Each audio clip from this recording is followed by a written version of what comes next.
অনেকে আছে ক্ষমা করতে চায় না, কঠিন হৃদয়, পাথরের মতো শক্ত হৃদয়, মাফ করতে চায় না কাউকে।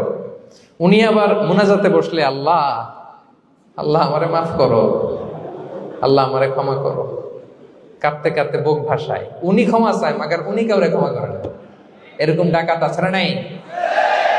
চিন্তা করছেন? উনি ক্ষমা চায় আল্লাহর কাছে, কিন্তু উনি ক্ষমা করে না। প্রিয় ভাইরা, ক্ষমা করুন। যে ক্ষমা করে সে ক্ষমা পায়।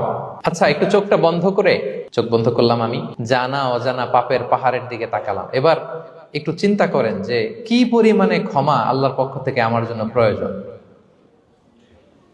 চিন্তা করেছেন?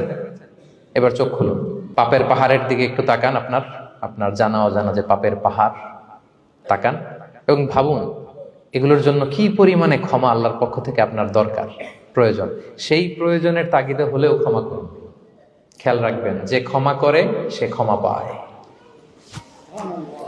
যে অন্যকে ক্ষমা করে না সে ক্ষমা পায় না।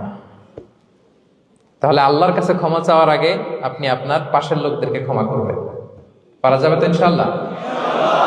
ক্ষমা এটা সবাই করতে পারে না, এটা অনেক বড় মহৎ গুণ। যার হৃদয় বড় সে ক্ষমা করতে পারে।